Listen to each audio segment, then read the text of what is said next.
me forever on fire. ಈ ಪ್ರಕರಣದ ಒಳಗಡೆ ಹೋದಂತೆಲ್ಲ ಒಂದು ಸ್ನೇಹ ಯಾವ ಮಟ್ಟದಲ್ಲಿ ಗಬ್ಬೆದ್ದು ನಾರಿ ಹೋಗಿದೆ ಎನ್ನುವುದಕ್ಕೆ ಒಂದು ಉದಾಹರಣೆ ಥರ ಕಾಣಿಸ್ತಾ ಇದೆ. ಆಯಿತು, ಐಶ್ವರ್ಯ ಗೌಡ ವಿರುದ್ಧ ವಂಚನೆ ಪ್ರಕರಣ ಆಯಿತು, ಇದಕ್ಕೆ ಮೇಜರ್ ಟ್ವಿಸ್ಟ್ ಸಿಗ್ತಾ ಇದೆ. ಇಲ್ಲಿ ಅರ್ಧ ಸತ್ಯವನ್ನೇನಾದರೂ ಹೇಳಿ ವನಿತಾ ಐತಾಳ್ ಇದರಲ್ಲಿ ದಿಕ್ಕು ತಪ್ಪಿಸ್ತಾ ಇದ್ದಾರೆ ಅಂತ ಒಂದು ಪ್ರಶ್ನೆ ಇದೆ. ದೂರುದಾರೆ ವನಿತಾ ಐತಾಳ್ ಇದ್ದಾರಲ್ಲ, ಇವರ ಕಳ್ಳಾಟ ನಾನು ಬಿಚ್ಚಿಡ್ತೀನಿ ಅಂತೇಳಿ ಐಶ್ವರ್ಯ ಮಾತಾಡ್ತಾರೆ. ವಿಡಿಯೋ ಲಭ್ಯವಾಗಿದೆ. ವಿನಯ್ ಕುಲಕರ್ಣಿಗೆ ಸನ್ಮಾನ ಮಾಡೋಕ್ಕೆ ಕರ್ಕೊಂಡು ಹೋಗಿದ್ದೆ ವನಿತಾ. ತುಂಬ ಜನರಿಗೆ ಮೋಸ ಮಾಡಿ ಅರ್ಧ ಸತ್ಯವನ್ನು ಮಾತ್ರ ಇವಳು ಅರ್ಥಕ್ಕೆ ಸಂಬಂಧಪಟ್ಟಂತೆ, ಅರ್ಥ ಅಂದರೆ ಹಣ, ಅದನ್ನು ವನಿತಾ ಹೇಳಿದ್ದಾಳೆ ಅಂತ ಐಶ್ವರ್ಯ ಹೇಳ್ತಾ ಇರೋದು. ವಿಡಿಯೋದಲ್ಲಿರೋದು ಇಷ್ಟೇ, ನಾನು ಚಿನ್ನದ ಅಂಗಡಿ ಇಟ್ಟಿದ್ದೇನೇನಮ್ಮ, ನಾನು ಇಟ್ಟಿಲ್ಲ, ಅವಳೇ ಇಟ್ಟಿರೋದು ಚಿನ್ನದ ಅಂಗಡಿ. ವಿನಯ್ ಕುಲಕರ್ಣಿಗೆ ಗದೆ ಖಡ್ಗ ಎಲ್ಲ ತಗೊಂಡು ನನ್ನನ್ನು ಸನ್ಮಾನ ಮಾಡ್ತೀನಿ ಬಾ ವಿನಯ್ ಕುಲಕರ್ಣಿಗೆ ಅಂತ ಕರ್ಕೊಂಡು ಹೋದವಳೆ ಇವಳು. ಕಿರೀಟನೂ ಹಾಕ್ಬಿಟ್ಟಿದ್ದಾಳಪ್ಪ ಇವಳು, ಕಿರೀಟನೂ ಹಾಕ್ಬಿಟ್ಟು ವಿನಯ್ ಕುಲಕರ್ಣಿಗೆ. ಆ ಫೋಟೋನ ಅವಳ್ಯಾಕೆ ಬಿಚ್ಚಿಡ್ತಾ ಇಲ್ಲ? ನಾನು ಕೊಡ್ತೀನಿ. ಕುದುರೆ ಜೊತೆ ನಾನಿರೋ ಫೋಟೋನ ಇವಳು ಕೊಟ್ಟಿದ್ದಾಳೆ, ಇವಳು ಕುದುರೆ ಜೊತೆಲಿರೋ ಫೋಟೋ ನಾನು ಕೊಡಲಾ? ಅವಳು ತೆಗೆದಿದ್ದಾಳೆ, ನಾನು ತೆಗೆದಿದ್ದೀನಿ, ಚೆನ್ನಾಗೇ ಇದ್ವಿ ನಾವೆಲ್ಲ ಫ್ರೆಂಡ್ಸೇ. ಇವಳ್ದು ಯಾಕಪ್ಪ ತೋರಿಸ್ತಾ ಇಲ್ಲ?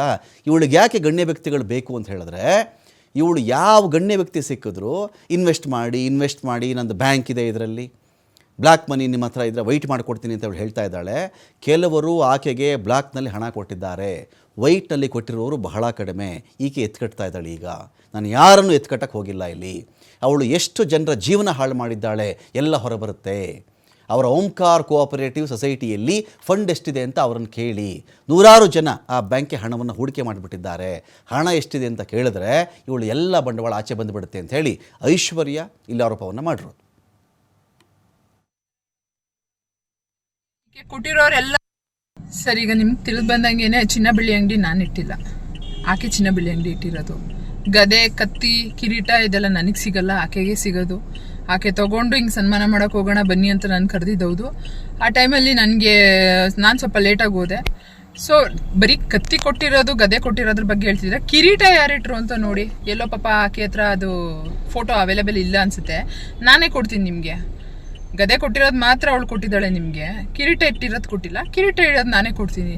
ಇದು ನೋಡಿದೆ ನಾನು, ಏನು ಕುದುರೆ ಜೊತೆ ಇರೋ ಫೋಟೋ ನೋಡಿದೆ. ಅದೇ ಜಾಗದಲ್ಲಿ ಅದೇ ಪ್ಲೇಸಲ್ಲಿ ಆಕೆನೇ ತೊಗೊಂಡಿದ್ದಾಳೆ.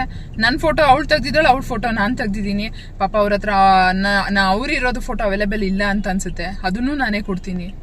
ಯಾಕೆ ಸುಮ್ಮನೆ ಅರ್ಧಂಬರ್ಧ ತೋರಿಸ್ಕೊಂಡು ಅರ್ಧಂಬರ್ಧ ಹೇಳ್ಕೊಂಡು, ಯಾಕೆ ಎಲ್ರದಾರೇನೋ ತಪ್ಪಿಸ್ಕೊಂಡು ಅವ್ರು ಮಾತ್ರ ನನ್ನ ನೆಗೆಟಿವ್ ಆಗಿ ತೋರಿಸಿ ಅವ್ರು ಮಾತ್ರ ಯಾಕೆ ಪಾಸಿಟಿವ್ ಆಗಿ ಕೂತ್ಕೋತಾ ಇದ್ದಾರೆ? ಅದೇ ಸೇಮ್ ಫೋಟೋಸ್ಗಳು ಅದೇ ಜಾಗದಲ್ಲಿ ಆಕೆನೂ ಇರೋ ಫೋಟೋಸ್ಗಳನ್ನ ನಾನೇ ಕೊಡ್ತೀನಿ. ಯಾಕೆ ನನ್ನನ್ನು ಮಾತ್ರ ನೆಗೆಟಿವ್ ಆಗಿ ತೋರಿಸ್ತಾ ಇರೋದು? ಯಾಕೆ ನನ್ನನ್ನು ಮಾತ್ರ ನೆಗೆಟಿವ್ ಮಾಡ್ತಿದ್ದಾಳೆ? ಯಾಕೆ? ಇದರಿಂದ ಏನಿದೆ ಉದ್ದೇಶ ನೀವುಗಳೇ ಅರ್ಥ ಮಾಡ್ಕೊಳ್ಳಿ. ಈಗ ಪಾಸಿಟಿವ್ ಆಗಿ ತೋರಿಸೋದಿದ್ದು